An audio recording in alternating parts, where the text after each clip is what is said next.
Good morning. ఈరోజు వచ్చేసి బయాలజీలో వచ్చేసి మనము పోషణ గురించి చూద్దాం. ఫస్ట్ క్లాస్ ఇది. మరి పోషణ తీసుకున్నట్టయితే వివిధ రకాల జీవుల లోపల వివిధ రకాల జీవక్రియలు ఎన్నో వివిధ రకాలుగా జరుగుతూ ఉంటాయి. ఇప్పుడు ఈ జీవక్రియ జరగడానికి ప్రతి జీవి లోపల ప్రత్యేకమైనటువంటి వ్యవస్థలు ఏర్పడ్డాయి. మరి ప్రత్యేకమైనటువంటి వ్యవస్థలు జరగడానికి ఆహార పదార్థాలు కూడా అవసరం. మరి ఏకకణ జీవుల నుంచి బహుకణ జీవుల వరకు ఎన్నో రకాల జీవనక్రియలు జరుగుతుంటాయి మనం చూస్తున్నాం. మరి ఏకకణ జీవులకు ఎగ్జాంపుల్ వచ్చేసి మనం అమీబా తీసుకోవచ్చు. మరి బహుకణ జీవులకు సంబంధించినటువంటి జీవులు వచ్చేసి మొక్కలు, జంతువులు, మానవులు, వివిధ రకాల కొన్ని సూక్ష్మజీవులు కూడా మనం చెప్పచ్చు. మరి ఇవి పోషణను జరుపుకోవడానికి ఏ విధంగా చేస్తున్నాయి చూద్దాం. ఇక్కడ మరి వీటిలో కొన్ని జీవులు పరపోషకాలు ఉన్నాయి, కొన్ని స్వయం పోషకాలు కూడా ఉన్నాయి జీవనక్రియ జరపడం లోపల. మరి మొక్కలు తీసుకున్నట్టయితే ఈ భూమి పైన పరపోషకాల స్వయం పోషకాల చూద్దాం. మొక్కలు మరి పోషణను జరుపుకోవాలి. మరి ఆహార పదార్థాలను తయారు చేసుకోవాలంటే ఇతర జీవులపైన ఆధారపడవు. ఇవి సొంతంగా ఆహార పదార్థాలను తయారు చేసుకోవడం జరుగుతుంది కాని ద్వారా. సో ఇవి స్వయం పోషకాలు.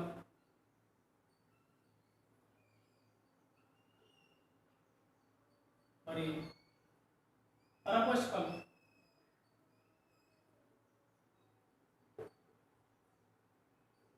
మరి స్వయం పోషకాలు, పరపోషకాలు.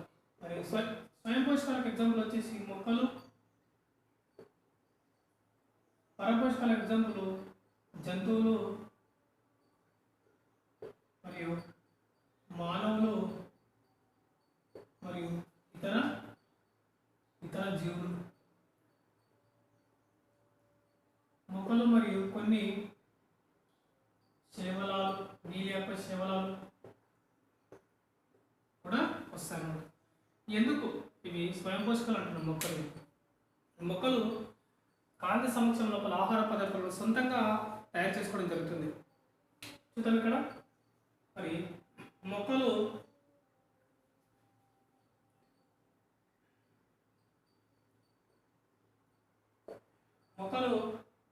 కాంతి సమక్షం లోపల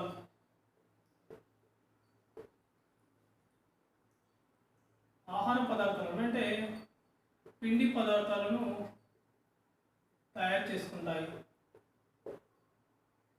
ఏ విధంగా చూడండి. ఇక్కడ కాంతి ఉంది. మరి కాంతి సమక్షం లోపల CO2ని ఏం చేస్తాయంటే మొక్కలు గ్రహించి మొక్కలో ఉన్నటువంటి H2O తోటి జరిపి ఆహార పదార్థాలను తయారు చేసుకోవడం జరుగుతుంది. మరి వీటితో పాటు నీరు, కొద్ది మొత్తం లోపల ఆక్సిజన్ కూడా విడుదల చేస్తాయి మొక్కలు. మరి ఈ పద్ధతిని మనం ఏమంటామంటే కిరణజన్య సంయోగ క్రియ అంటాం. నిర్వచనం చూద్దాం. ఇక్కడ చూద్దాము. ఆకుపచ్చని మొక్కలు కాంతి సమక్షం లోపల CO2ను గ్రహించుకొని మొక్కల్లో ఉన్నటువంటి H2O తోటి చర్య జరిపి ఆహార పదార్థాలను, కొద్ది మొత్తం లోపల నీటిని మరియు ఆక్సిజన్ను ఉత్పత్తి చేసుకుంటాయి అన్నమాట. ఇది మనం కిరణజన్య సంయోగక్రియ యొక్క నిర్వచనాన్ని చెప్పుకోవచ్చు. మరి ఈక్వేషన్ తీసుకున్నట్టయితే చూడము.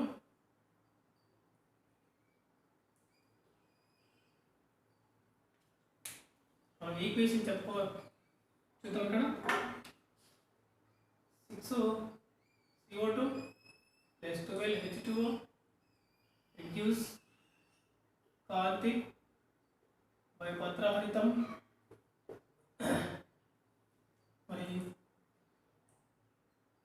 C6H12O6 + 6H2O + 6O2 మనము చెప్పుకోవచ్చు. చూడము. 6 అణువుల కర్బన పదార్థాలు ఇక్కడ. మరి అదేవిధంగా 12 అణువుల నీటి అణువులు ఇక్కడ కలిపి కాంతి సమక్షం లోపల పత్రహరితం ఇక్కడ పత్రహరితం అంటే మొక్కలోని పత్రం లోపల పత్రహరితం అనేటువంటి ఒక కణాంగం, పత్రహరితం అనేటువంటి ఒక కణాంగం తర్వాత ఆహార పదార్థాలను తయారు చేసుకొని ఏంటివి గ్లూకోజ్, అంటే గ్లూకోజ్ యొక్క ఈక్వేషన్ మనం దీన్ని చెప్పుకోవచ్చు. గ్లూకోజ్ అదేవిధంగా నీరు అదేవిధంగా ఆక్సిజన్ విడుదల కావడం జరుగుతుంది. ఇక్కడ మనం తీసుకున్నట్టయితే మొక్కలు ఆహార పదార్థాలను తయారు చేసుకుంటున్నాయి. అయితే సరళ పదార్థాలు అయినటువంటి నీరు మరి లవణాలు తయారు చేసుకోవడం జరుగుతుంది. ఎక్కడి నుంచి? నేల నుంచి. ఎక్కడి నుంచి? నేల నుంచి. వేటి ద్వారా అంటే వేర్ల ద్వారా. మరి వీటితో పాటు కొన్ని వాయువులను కూడా తీసుకుంటాయి, కొన్ని రకాల వాయువులు. ఈ వాయువులను అదేవిధంగా కొన్ని నీరు ఖనిజ లవణాలను తీసుకొని తయారు చేసుకోవడం జరుగుతుంది. మరి ఈ యొక్క సరళ పదార్థాలను తీసుకొని సంక్లిష్ట పదార్థాలైనటువంటి సంక్లిష్ట పదార్థాలు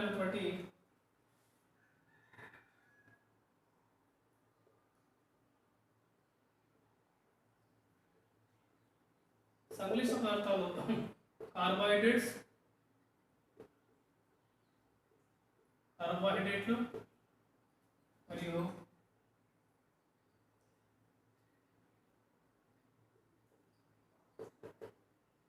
ప్రోటీన్లు తయారు చేసుకోవడం జరుగుతుంది. ఇది చూసుకోవచ్చు మనం ఇక్కడ కార్బోహైడ్రేట్స్, ప్రోటీన్స్ మరియు పిండి పదార్థాలు కూడా తయారు చేసుకుంటాం. ఏంటి? కార్బోహైడ్రేట్, ప్రోటీన్లు, పిండి పదార్థాలు తయారు చేసుకోవడం జరుగుతుంది. ఇవి ఇతర జీవులు అంటే మొక్కలపైన ఆధారపడేటువంటి జీవులకు ఇవి ముఖ్య అనువుగా ఉంటాయన్నమాట. మరి ఇప్పుడు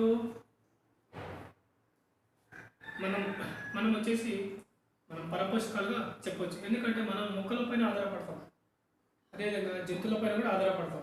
కాబట్టి మనము పరపోషకాలు అంటే జంతువులు, మనుషులు, అదేవిధంగా కొన్ని రకాల ఇతర జీవులు కూడా పరపోషకాలుగా చెప్పవచ్చు. ఇక్కడ తీసుకున్నట్టయితే కిరణజన్య సంయోగి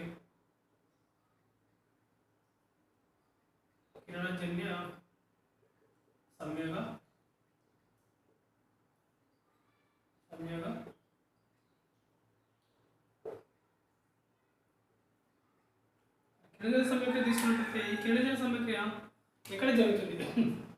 మొక్కలోని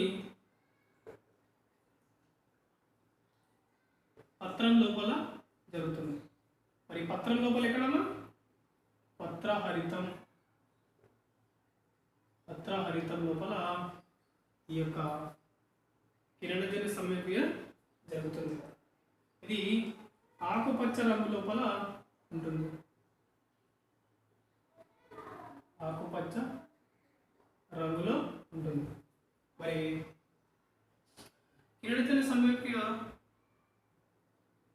ఈ జాస అంటాం ఇక్కడ కిరణజన్య సంయోగక్రియను. ఈ కిరణజన్య సంయోగక్రియను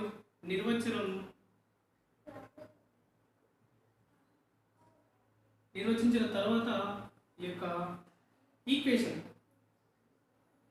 సూత్రం నిర్వచించడం జరిగింది. సూత్రాన్ని వచ్చేసి CB1ని 1931 లోపల 1931 లోపల CB1 అనే శాస్త్రవేత్త నిరూపించడం జరిగింది సూత్రాన్ని. అయితే ఇతని యొక్క అభిప్రాయం ఏంటంటే ఒక కార్బోహైడ్రేట్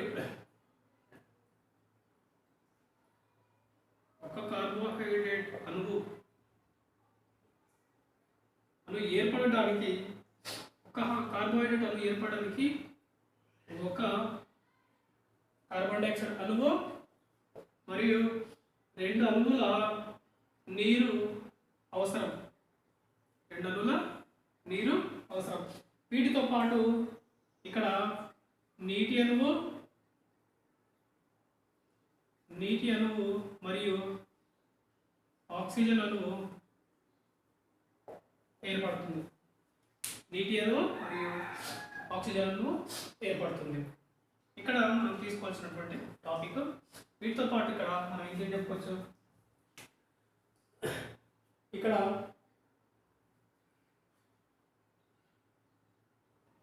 నెక్స్ట్ సిబి వార్నిల్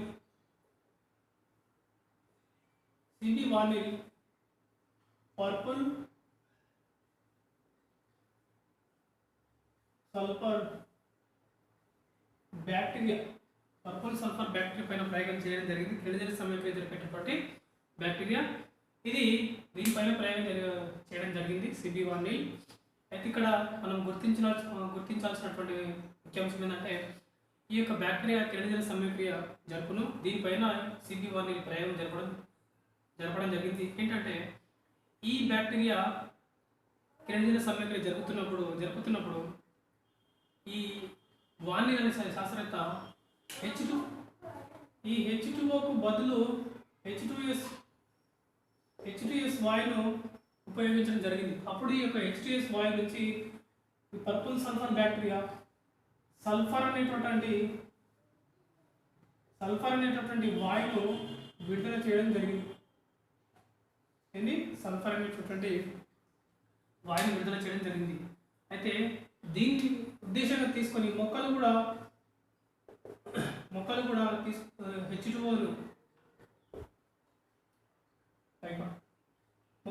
H2O తీసుకొని ఆక్సిజన్ను విడుదల చేస్తాయని కిరణజన్య సమయక్రియ లోపల ఇతను సిబి వార్నిల్ గుర్తించడం జరిగింది.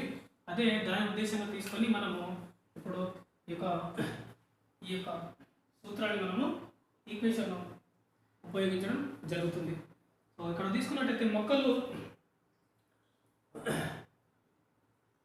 ఈ మొక్కలు సరళ పదార్థాలైనటువంటి పిండి పదార్థాలను తయారు చేసుకోవడం జరుగుతుంది మొదటగా. వీటి తర్వాత సంక్లిష్ట పదార్థాలైనటువంటి స్టార్చ్ ప్లస్ సెల్యులోజ్,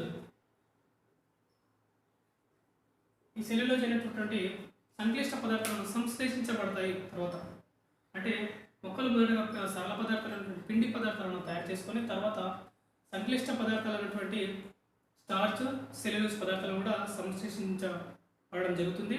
ఇవే కాకుండా ప్రోటీన్లు, లిపిడ్స్ కూడా తయారు చేసుకోవడం జరుగుతుంది. మరి ఇదే మాదిరిగా జంతువులు కూడా ఆహార పదార్థాలను సొంతంగా తయారు చేసుకోలేవు. కాబట్టి జంతువులు పరపోషకాలుగా మనం చెప్పొచ్చు. కారణం అది సొంతంగా ఆహార పదార్థాలను తయారు చేసుకోలేదు. ఇవి జంతువులు. మరి మొక్కలు ఆహార పదార్థాలను స్వయంగా తయారు చేసుకుంటాయి. కాబట్టి మొక్కలను స్వయం పోషకాలు అంటాము. ఎందుకంటే కాంతి సమక్షం లోపల ఆహార పదార్థాలను తయారు చేసుకుంటాయి. ఇక్కడ ఇంకొక పాయింట్ ఇక్కడ ఏం వచ్చేసి మొక్కలు కాంతి చర్యను రసాయన శక్తిగా మార్చుకుంటాయి.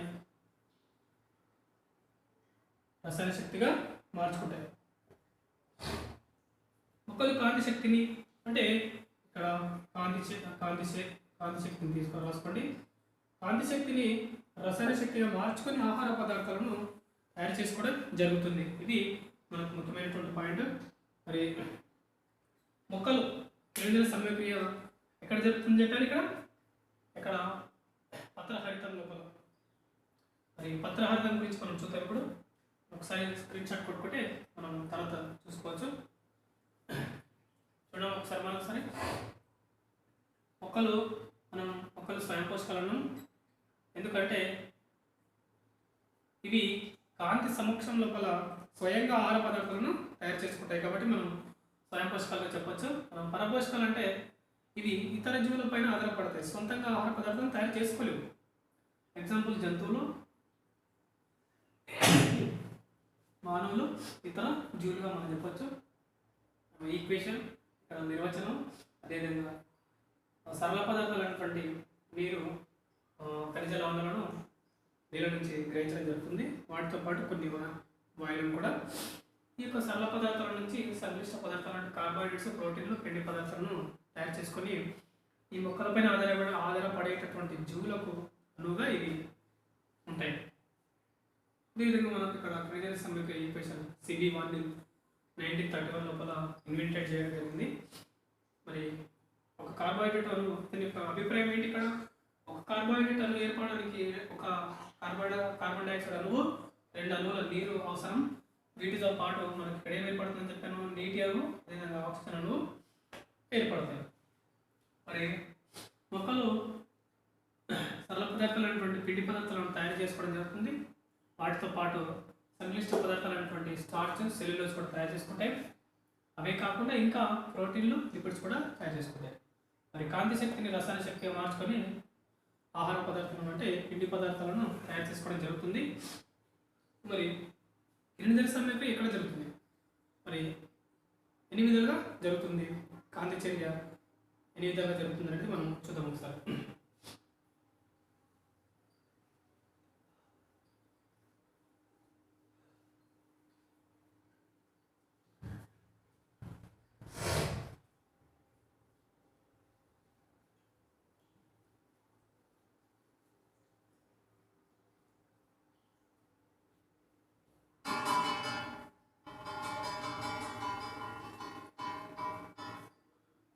చూడండి, ఇక్కడ మనం టాపిక్ వచ్చేసి కిరణజన్య సమీకరణ గురించి తెలుసుకున్నాం.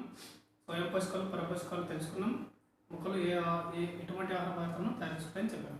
ఇప్పుడు వచ్చేసి ఈ కిరణజన్య సమీకరణ ఎక్కడ జరుగుతుంది? ఎక్కడ జరుగుతుందంటే పత్రంలో పత్రహరితం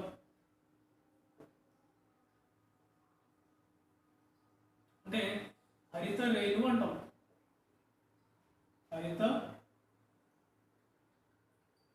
హరిత రేణువు లోపల జరుగుతుంది. ఇక్కడ హరిత రేణువు అయితే ఇక్కడ హరిత రేణువు లోపల వచ్చేసి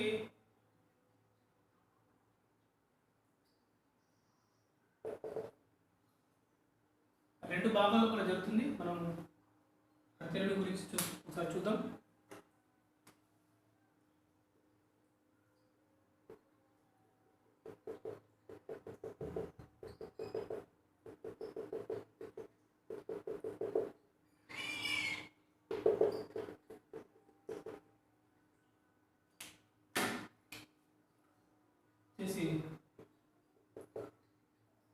స్టొమా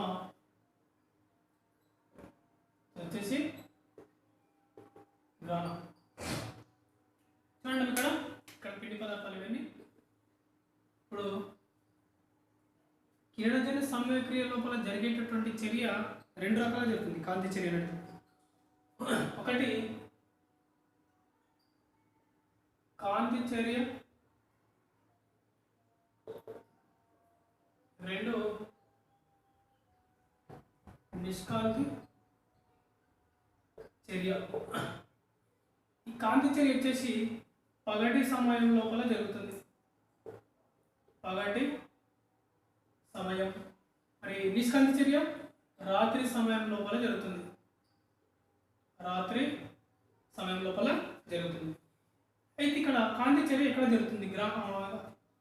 హరితనం లోపల అంటే గ్రహణాల లోపల జరుగుతుంది. కాంతి చర్య ఎక్కడ జరుగుతుందో మనం గ్రహణ తైలకాయిడ్ అంటాం. తైలకాయిడ్. మరి నిష్కాంతి చర్య స్టొమా లోపల జరుగుతుంది.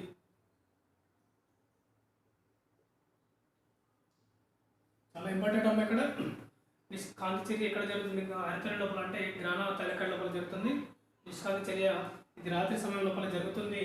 మరి హరితనం లోపల ఎక్కడ జరుగుతుంది అంటే స్టొమా లోపల జరుగుతుంది. స్టొమా థైలకాయిడ్ అంటాం. స్టొమా థైలకాయిడ్ లోపల జరుగుతుంది. మరి కాంతి చర్య, కాంతి శక్తి రసాయన శక్తిగా మారుతుంది. రసాయన శక్తిగా మారుతుంది. మరి ఇక్కడ ఏర్పడేటటువంటి శక్తి ఏ రూపం లోపల నిలువ ఉంటుంది? ఏటీపీ మరియు ఎన్ఏడిపి రూపం లోపల నిల్వ ఉంటుంది. ఏటీపీ మరియు ఎన్ఏడిపి రూపంలో నిల్వ ఉంటుంది. ఏ విధంగా అంటే ఇప్పుడు హరితరం లోపల ఏర్పడినటువంటి శక్తి ఏ రూపం లోపల నిల్వ ఉంటుంది. మొక్కలు శక్తిని ఏర్పరచుకుంటాయి. కాంతి శక్తిని రసాయన శక్తిగా మార్చుకొని ఆ శక్తిని ఏ రూపం లోపల నిల్వచుకుంటాయని అడుగుతాడు. ఏటీపీ మరియు ఎన్ఏడిపి రూపం లోపల నిల్వచుకుంటాయి. ఎక్కడ నిల్వచుకుంటాయి అంటే మైటోకాండ్రియా లోపల. ఎక్కడంటే మైటోకాండ్రియా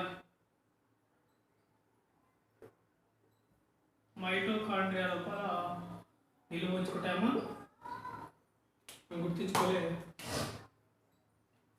అదేవిధంగా మానవులో అయితేనేమో శక్తి ఏ రూపం లోపల నిల్వ ఉంటుంది. మానవునిలో శక్తి అంటే గ్లైకోజన్ రూపం లోపల నిల్వ ఉంటుంది. గ్లైకోజన్ రూపం లోపల నిల్వ ఉంటుంది అడుగుతాడు. మళ్ళీ వచ్చేసి గ్లూకోజ్ ఏ రూపంలో నిల్వ ఉంటుంది అంటాడు. అంటే గ్లైకోజన్ రూపం లోపల నిల్వ ఉంటుంది. ఎక్కడంటే కాలేయం లోపల నిల్వ ఉంటుంది. తీసుకున్నట్టు చూడండి, శక్తి ఈ యొక్క మైటోకాండ్రియా రూపంలో నిల్వ ఉంటుంది. మొక్కల్లో ఉండేటటువంటి చక్కెర ఏంటంటాడు. మొక్కల్లో ఉండేటటువంటి చక్కెర ఏంటంటే స్టార్చ్. దీన్ని పిండి పదార్థాలు అంటారు. మరియు అదేవిధంగా కార్బోహైడ్రేట్ అని కూడా అంటారు. కార్బోహైడ్రేట్స్ కూడా అంటారు. అదేవిధంగా చక్కెర కూడా అంటారు. సో ఏం కన్ఫ్యూజ్ కావద్దు. మరి మానవులో ఉండేటటువంటి గ్లూకోజ్ ఏ రూపంలో నిల్వ ఉంటుందంటే గ్లైకోజన్ రూపంలో నిల్వ ఉంటుంది. అది ఎక్కడంటే కాలేయం రూపం లోపల నిల్వ ఉంటుంది. మరి వీటితో పాటు మొక్కల్లో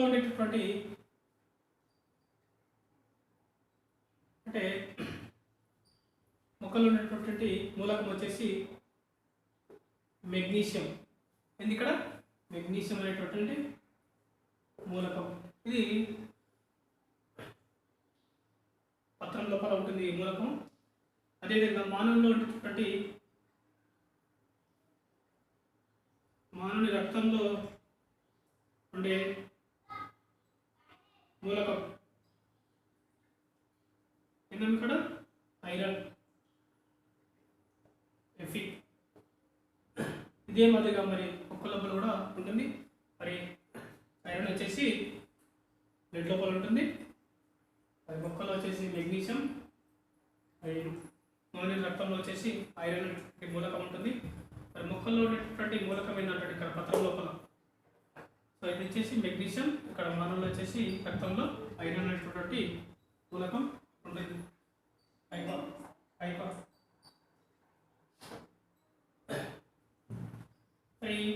మనం గుర్తించాల్సినటువంటి వీటి వచ్చేసి ఇక్కడ చూడమ్మా, కాంతి చర్య హరితనం లోపల ఎక్కడ జరుగుతుందంటే గ్రాణ తైలకాయిడ్ లోపల జరుగుతుంది.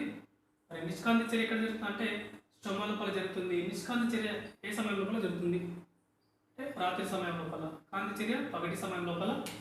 ఇక్కడ నుంచి వీటిలేక రావడం జరుగుతుంది. కాంతి శక్తి రసాయన శక్తిగా మారి ఏటీపీ మరియు ఎన్ఏడిపి రూపంలో గల శక్తిని మొక్కలు నిల్వ ఉంచుకుంటాయి. ఎక్కడంటే అది మైటోకాండ్రియా. మొక్కల్లో ఉండేటటువంటి చక్కెర ఏంటంటాడు స్టార్చ్. మరి మానవులో ఉండేటటువంటి చక్కెర ఏంటంటే గ్లైకోజన్. గ్లూకోజ్ అనేది గ్లైకోజన్ రూపం లోపల నిల్వ ఉంటుంది. ఎక్కడంటే కాలేయం లోపల. మానవుని రక్తంలో ఉండేటటువంటి మూలకం ఐరన్. మరి మొక్కల్లో ఉండేటటువంటి మూలకం ఏదమ్మా మెగ్నీషియం. ఈ రకంగా ఆబ్జెక్టివ్లో అడగడం జరుగుతుంది.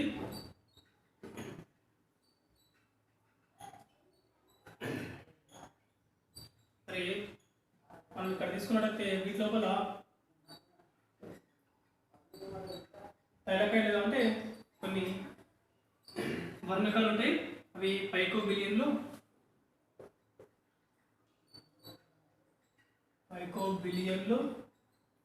మరియు కొన్ని రకాల వర్ణకాలు కూడా ఉంటాయి.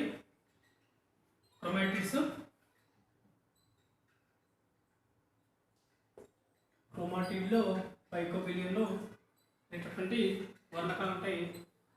ఇక్కడ ముఖ్యంగా వీటిలో వచ్చేసి క్లోరోఫిల్ ఏ, క్లోరోఫిల్ బి అనేటువంటి వర్ణకాలు కూడా ఉంటాయి. క్లోరోఫిల్ ఏ వచ్చేసి నీలి ఆకుపచ్చ, ఇది క్లోరోఫిల్ బి పసుపు ఆకు పచ్చ వర్ణకం. క్లోరోఫిల్ ఏ మరియు క్లోరోఫిల్ బి వర్ణకాలు కూడా ఉంటాయి. వీటితో పాటు క్లోరోఫిల్ ఏ నీలి ఆకుపచ్చ వర్ణకం, క్లోరోఫిల్ బి పసుపు ఆకుపచ్చ వర్ణకాలు. వీటితో పాటు మనము చూడొచ్చు మరి కిరణజన సంయోక్రియ లోపల కిరణజన సంయోక్రియకు కావాల్సినటువంటి కొన్ని పదార్థాలు మరి ఏంటంటే అవి ఒకసారి చూద్దాం. కీజాస కిరణజన సంయోక్రియ జరగడానికి ఏమేమి అవసరం? ఇక్కడ కాంతి, పత్రహరితం, నీరు, గాలి మరియు CO2 ఇవి కిరణజన సంయోక్రియ జరగడానికి కావాల్సినటువంటి పదార్థాలు. అదేవిధంగా మనకు మరి కిరణజన సంయోక్రియ జరుగుతుంది. కిరణజన సంయోక్రియ జరగడానికి కాంతి అవసరం, మరి పత్రహరితం అవసరం, మరి నీరు అవసరం, గాలి అవసరం, CO2 అవసరం అని ఏ విధంగా మనం నిరూపించాలి. అలా నిరూపించడానికి కావాల్సినటువంటి కృత్యాలు ఉన్నాయి. మనము తర్వాత నెక్స్ట్ క్లాస్లో చూద్దాం. మరో వాటికంటే ముందు ఇక్కడ వచ్చేసి బిట్లు రావడం జరుగుతుంది. ఒకసారి మీరు చూసుకోండి. మరి కాంతి చర్య, నిష్కాంతి చర్య కూడా మరి నెక్స్ట్ క్లాస్లో కూడా చూద్దాం. ఒకసారి దర్శనం చేయొచ్చు మీరు.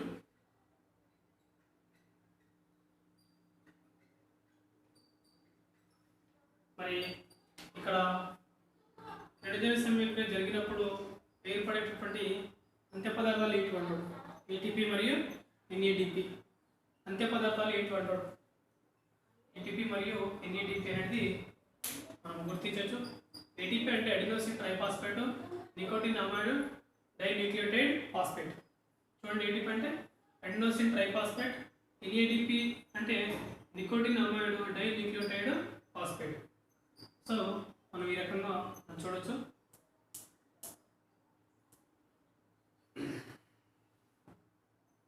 నెక్స్ట్ క్లాస్లో చూద్దాం. మరి స్క్రీన్ షాట్ కొట్టుకున్నారంటే మీరు రాసుకోవచ్చు. ఎక్కువగా ఇక్కడ పడుతుంది బిట్లు వచ్చేసి ATP NADP అంత్య పదార్థాలు. ఈ రూపం లోపల నిల్వ ఉంటుంది శక్తి. ఎక్కడ నిల్వ ఉంటుందంటే బయట లోపల నిల్వ ఉంటుంది. మొక్కలో ఉండే చక్కెర స్టార్చ్, మరి ఇక్కడ ఉండేటటువంటి మూలకం వచ్చేసి మెగ్నీషియం. నెక్స్ట్ క్లాస్ లోపల కాంతి చర్య, నిష్కాంతి చర్య ఏ విధంగా జరుగుతుందో చూద్దాం.